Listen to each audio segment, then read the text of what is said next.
Hey folks, Matt Cuda here. Welcome back to episode 79 of the Matt Cuda Photography Podcast. Today we're going to talk about day 5 of my trip to Florida. I'm calling it a mini expedition, and the goal of this trip was to photograph as many species and interesting photographs of wading birds in their nesting habitats. Nesting, sitting on nests, gathering sticks for nests, so on and so forth. So that is what we are presented with here. With the first shot, we have a wood stork. Wood storks, once almost endangered in America, have made a nice recovery. They are found almost everywhere in Florida now. Very, very good birds to look at. Their faces, on first look, their heads almost look ugly, but they have a neat, almost scaly-like look on their heads. It's very cool. I need to add some more contrast to this guy, but sharpness was good on him. Again, the Sony 200 to 600. What he is doing here, gathering sticks for his nest. He's up on this high perch. Nice regular blue sky behind him, not the oversaturated, disgusting skies. Nice blue sky. A very much a behavior shot of the wood stork. Wood storks look amazing in flight, as you've seen in previous episodes. But yeah, Sony A7 III, 478 millimeters, 1/2000th of a second, f6.3 at ISO 1000. Okay, the next image. Let's go on to the next one. Let's not talk about that one. Okay, the next image. Now, this is a portrait of a tricolored heron. Tricolored herons are called tricolored herons because why? They typically have 3 colors. They have a color here that goes all the way down their neck. Also, it's like a beard during mating. They have a blue-gray color.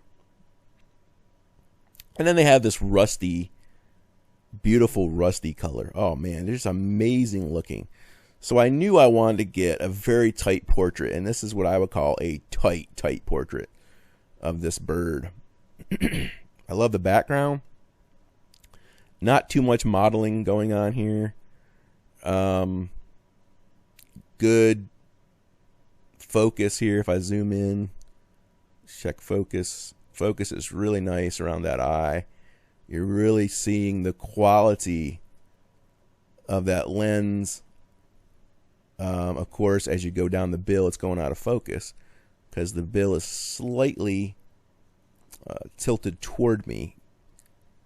But look at the feather detail. Just amazing. Like right in there. Look at that feather detail. Just stunning feather detail. Beautiful bird. Beautiful bird. Okay, so, excuse me. Having a lot of throat clearing today. Lots of allergies. Bad allergies down here. So one of my favorites for that day, 1/800th of a second, ISO 1000. Obviously using the the image stabilization, optical image stabilization on the Sony, but yeah, it was handheld, so yeah, definitely want to use it there, even at 1/800th of a second with these higher megapixel cameras. Okay, next image. I love close-up images, and if you know anything about my work, it is part of my style.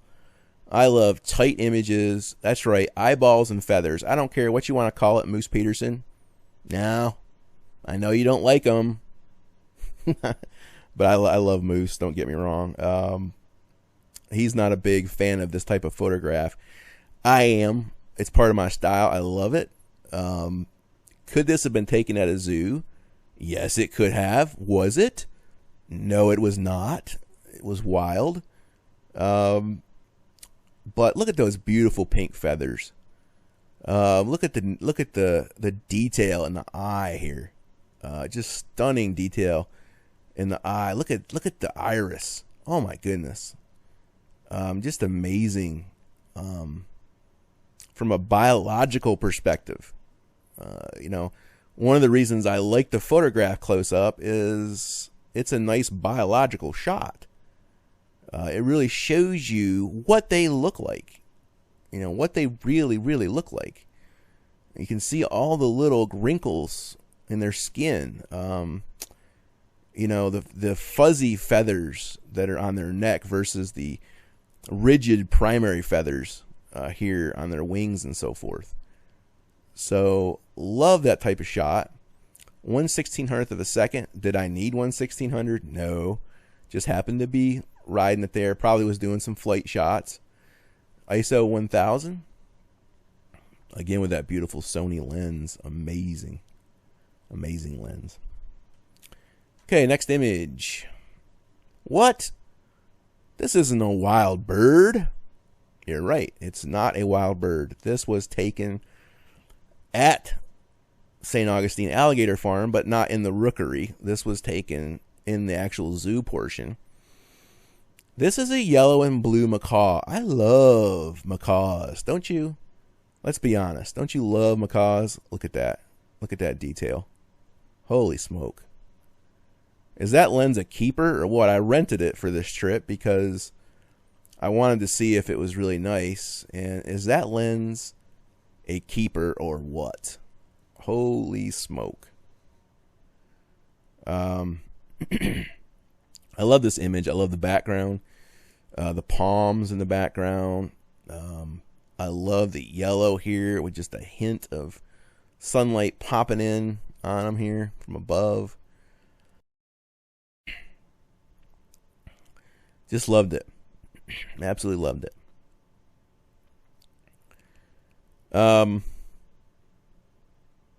Yeah, this guy, he'd sit here all day long for you to make portraits. But you know what? And I'm going to get on my soapbox here. You've heard me before. Those that follow me, you've heard me many, many times say this. It's about the photography for me. Yes, I love to take wild photographs. Why? Because it's a challenge. Because the birds are behaving the way they behave in the wild. But I will not pass up an opportunity to take a great portrait of a great animal like this. Just because they're in captivity doesn't mean they're not a great animal. Doesn't mean they're not worth your time and effort. I love this bird. Okay?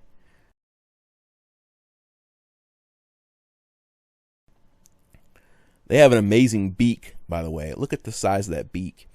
Lots of pressure in their beaks. They can pretty much remove a finger if they wanted to. And so be nice to the yellow macaw, okay? Yellow and blue macaw. All right, 1/400th of a second, ISO 1600. A little bit of shade here. Had to deal with. Next image. Okay. This image, believe it or not, was a flash photograph. Uses fill flash. And you can tell that by looking in his eye right here. See that? That's a little dot right there in his eye is from my flash. And you can see it down here as well. And on this little chick. But this is her chicks. And what she is doing here, this is a snowy egret mother. And what she is doing here is she has fed them. There's 3 of them here. And now she is pushing on them. And what they do that, the best I can tell, they do that to get them settled down and go back to sleep. It's time to sleep. You've had your food. Go back to sleep so we can do our job and go get more food for you. And you'll see this behavior. It's very interesting. I love the snowy egret. They are an animated and just funny bird. Okay? And her chicks here are just amazing looking. and we can zoom in on them. We can see a sharp image and a nice image. 1600 ISO here. This was back in the shade, and I was still popping a flash for fill. The funny thing is, it says 1/1000th of a second. Now, that's why you... Okay. So I need to explain something about flash sync speed here real quick if you're a photographer.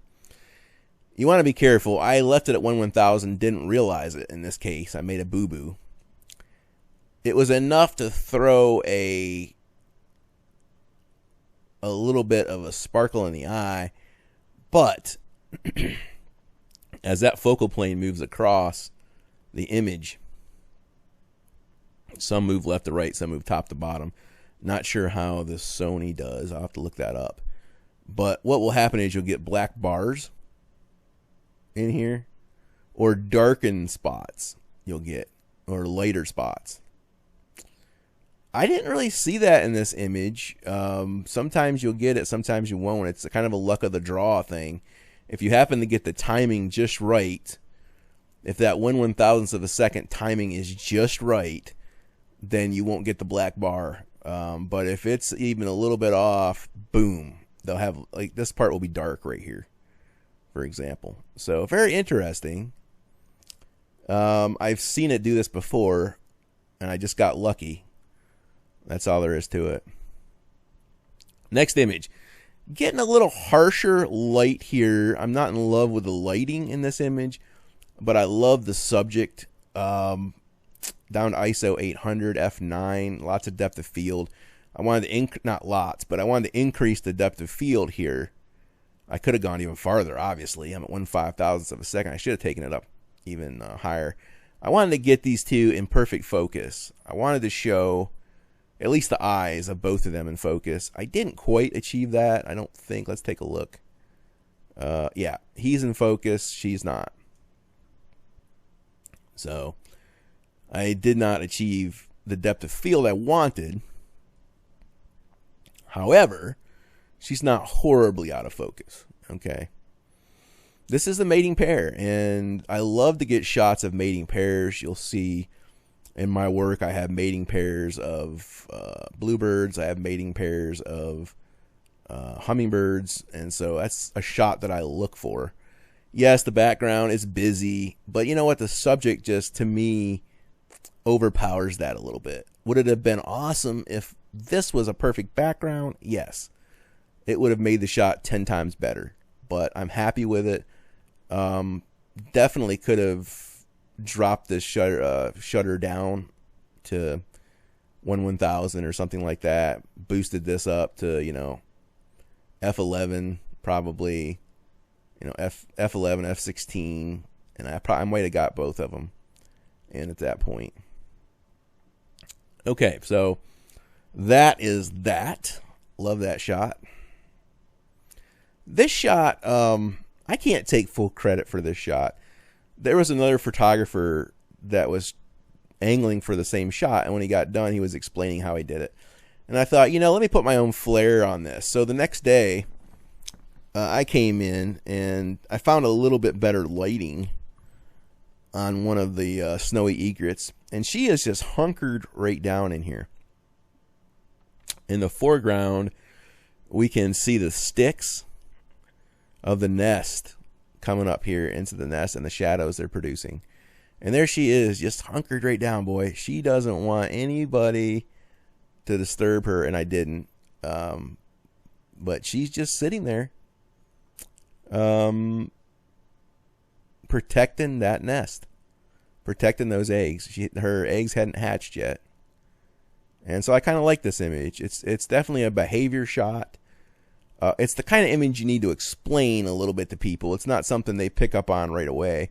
Man, I was crazy with my shutter speeds. I don't know what was going on there, but holy smoke. But nice image. I like this image.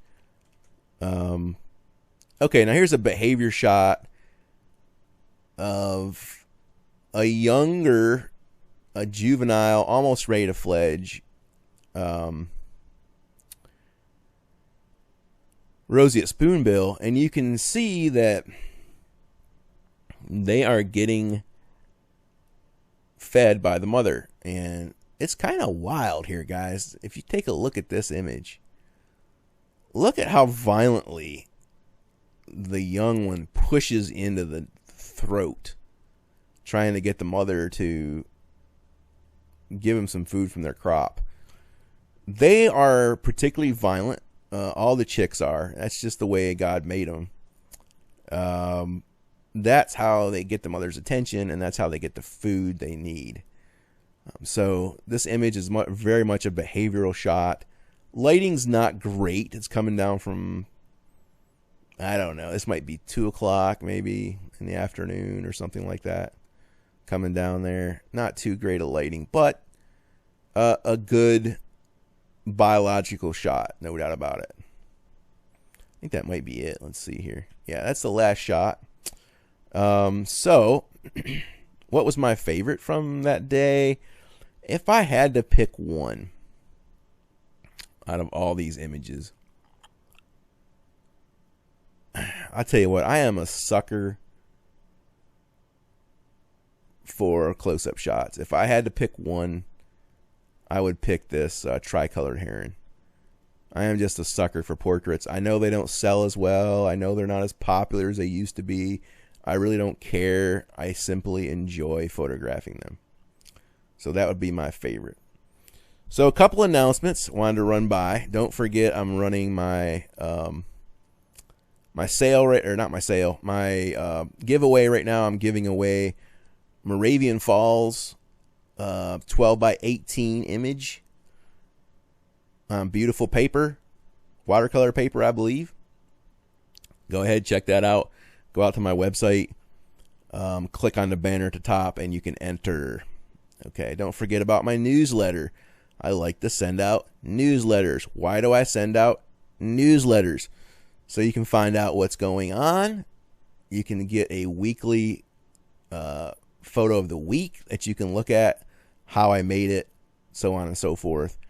Why else do I do it? I have stuff I want to sell sometimes. I will periodically email you different sales. Now, do I send out sales every week? No. Do I send them out every other week? Most likely no. There are a few times a year I run sales, and then you'll get some emails on the sales. So do take advantage of that.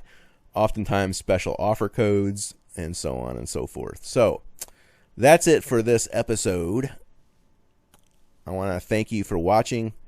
Make it a great day, and get out there and enjoy nature. Bye-bye.